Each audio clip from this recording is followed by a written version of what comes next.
दोस्तों, एक ऐसा आदमी था जिसके बारे में बात करना भी शायद एक गुनाह है। ये एक ऐसा दरिंदा था कि इससे सिर्फ इंसानों को ही नहीं बल्कि जानवरों को भी खतरा था।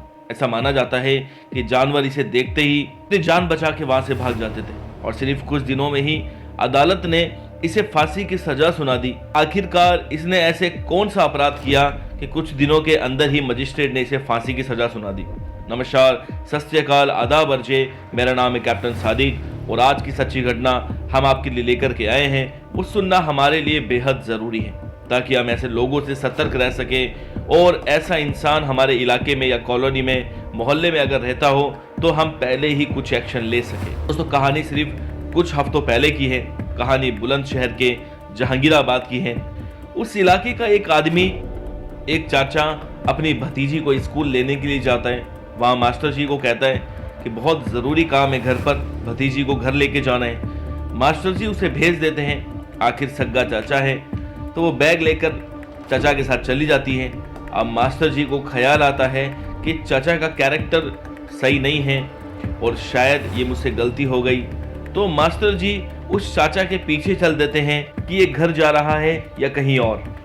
लेकिन ये देखता है कि चाचा ने अपने घर की तरफ जाने के बजाय अपना रास्ता बदल दिया और वो खेतों की तरफ जाने लगता है। अब गुरुजी का शक सच होने लगा कि शायद कहीं कोई अनहोनी ना हो जाए। अब चाचा खेतों की तरफ जाने लगता है और खेतों में ले जाकर अपनी ही भतीजी के साथ गंदा काम करने की कोशिश करता है। अब मास्टर जी ने चीखना चिल्लाना शुरू कर दिया। आसपास के लोग जमा हो जाते हैं और उनको अपनी तरफ आता देख ये चाचा भतीजी को छोड़ करके भाग जाता है। अब इस लड़की की जान तो बच जाती है। अब ये बात हर जगह मालूम चल जाती है, घर पर पता चल जाती है, तो बच्ची के घर वाले इस बात को घर की बात कहकर घर में ही दबा लेते हैं और ये लोग ना पुलिस को इन्फॉर्म करते हैं। शायद चाचा के घर वालों ने घर के अंदर माफ़ी मांग ली होगी, इन्होंने चाचा को थोड़ी सी सजा दे दी होगी, पर घर के अंदर क्या हुआ ये किसी को नहीं पता। और ये घर वालों की सबसे बड़ी गलती थी। अगर उस वक्त ये लोग एक्शन ले लेते तो भविष्य में इतना बड़ा कांड नहीं होता जो देश की सुर्खियों में बन गया। कुछ दिन गुजरते हैं। अब एक शाम आती है, 23 अप्रैल 2023 की। शाम के करीब 4 बज रहे थे और वही लड़की अपने घर के दहलीज पर बैठी हुई थी। अब चाचा उस लड़की के पास जाता है। उस लड़के की उम्र करीब 24 से 25 साल की थी। उस लड़की को कहीं लेकर अचानक ये गायब हो जाता है। अब जब कई घंटे बीत जाते हैं तो घर वाले देखते हैं कि बच्ची कहीं नजर नहीं आ रही है। अब ये लोग सारे घरों के अंदर देखते हैं, आसपास की सारी जगह ढूंढते हैं, लेकिन ये कहीं नहीं मिलती। तो घर वाले दौड़कर मस्जिद में जाते हैं और मौलवी साहब को बोल के मस्जिद में ऐलान लगवाते हैं। वक्त करीब 8:30 का हो गया था लेकिन बच्ची नहीं मिलती। तो अचानक घर वालों को शक होता है कि सामने चाचा का घर है, इसमें भी एक बार देखना चाहिए। अब दरवाजा खटखटाया जाता है तो उस लड़के की माँ आती है और माँ कहती है कि क्यों चिल्ला रहे हो। वो कहते हैं कि हमारी बेटी कुछ घंटों से लापता है, शायद वो गलती से तुम्हारे घर पे आ गई हो। तो घर वाले उन्हीं के ऊपर चढ़ जाते हैं और कहते हैं कि तुम जबरदस्ती हम पर इल्ज़ाम लगा रहे हो, यहाँ तुम्हारी बच्ची नहीं आई है। अब भीड़ का जत्था उस घर के अंदर जबरदस्ती घुस जाता है और पूरे घर की तलाशी ली जाती है। अब जब एक कमरे के अंदर ये लोग पहुंचते हैं जहां एक बेड था, अब बेड के जब नीचे नजर पड़ती है तो देखते हैं कि 4 साल की वही बच्ची की लाश खून से सनी हुई है, वो पड़ी है। जगह जगह पर खून के धब्बे हैं। वो बच्ची की टांगे बिल्कुल खुली हुई थी। जब पोस्टमार्टम होता है उसमें पता चलता है कि उसकी टांगे टूट चुकी थी और उस बच्ची के प्राइवेट पार्ट को बुरी तरीके से क्षतिग्रस्त कर दिया गया था। यहाँ तक कि उस बच्ची को 8 से 10 जगह पर काटा गया था। अब उसकी आवाज़ बाहर ना निकले इसलिए उसके मुंह को दबा दिया गया और उसके हाथों के निशान बुरी तरीके से उसके चेहरे पर भी साफ साफ दिखाई दे रहे थे। बच्ची ने बहुत ज़्यादा बचने की कोशिश भी की थी लेकिन उस लड़के के ऊपर हैवानियत सवार थी और अपनी हवस को मिटाने के लिए उसने उस बच्ची की जान ले ली। बताया तो ये भी जाता है कि उस बच्ची के प्राइवेट पार्ट से चाचा ने जो खून था वो पी लिया। के अंदर इतनी ज़्यादा क्रूरता थी कि बता नहीं सकते और वो खुद भी ब्लड से नहाया हुआ था। लड़की के हाथों में भी उसकी स्किन के निशान थे और चाचा के नाखूनों में भी बच्ची की स्किन के निशान थे। मतलब इसने पूरी तरीके से शरीर को खुरच डाला था। अब वहां के लोगों में इतना गुस्सा था, बल्कि गांव शहर सबका गुस्सा 7वें आसमान पर था। घर वालों ने पिटाई करके पुलिस के हवाले कर दिया।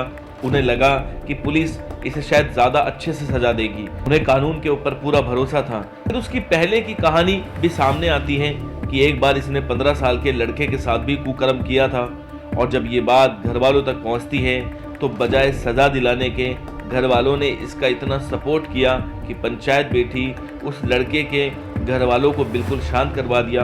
पुलिस में जाओगे तो हम दोनों की ही बदनामी होगी। अब लड़के के घर वाले शांत हो जाते हैं। अब घर वाले इसकी शादी करवा देते हैं, लेकिन ये अपनी पत्नी को मेंटली इतना टॉर्चर करता है कि साल 2019 में वो इतना बीमार होती है कि बीमारी के चलते दुनिया से चली जाती है।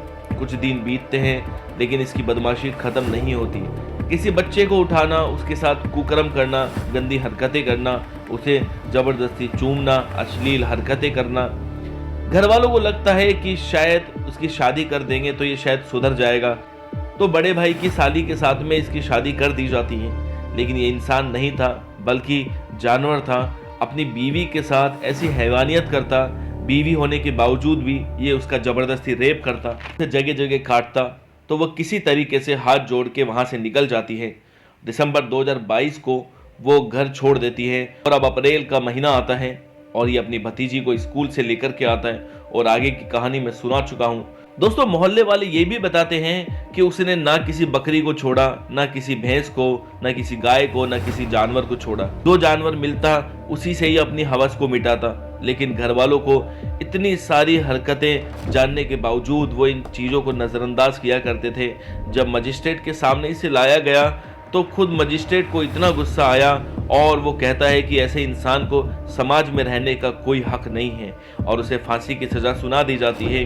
दोस्तों, अगर पहले ही बच्ची के घर वाले एक्शन ले लेते, जब चाचा बच्ची को स्कूल से लेकर के आया था उस वक्त एक्शन ले लेते, तो आज उनकी बच्ची जिंदा होती। सजा तो चाचा के घर वालों को भी मिलनी चाहिए, जिन्होंने इसका इतना साथ दिया। दोस्तों, कहानी सुनाने का उद्देश्य किसी को डराना नहीं है, बल्कि आपको सचेत करना है। और दोस्तों, हमारा उद्देश्य मुजरिमों को फांसी दिलाना नहीं है, बल्कि ऐसे घिनौने क्राइम्स को रोकना है। और इसमें बहुत बड़ा फर्क आ सकता है, और वो है एजुकेशन का। अगर 100% एजुकेशन हो जाती है तो शायद ऐसे क्राइम्स ना के बराबर हो जाएंगे। दूसरा, कानून अगर सख्त हो जाए, जैसे कानून सऊदी अरब या दुबई का है, अगर ये क्राइम ये सऊदी में करता तो 1 हफ्ते में इसे बीच चौराहे पर इसकी गर्दन कलम कर दी जाती। और इसलिए भी ये चीज़ की जाती है कि देखने वाले के दिल में भी कभी हिम्मत ना हो, उसे भी नसीहत मिले। दोस्तों, अगर मेरी बात सही है तो कमेंट में ज़रूर बताना, और ऐसे ही और वीडियोस देखने के लिए हमारे चैनल को सब्सक्राइब ज़रूर कर लेना। बहुत बहुत शुक्रिया दोस्तों। जय हिंद, आदाब अर्जे। मिलते हैं नेक्स्ट वीडियो में एक और सच्ची घटना के साथ।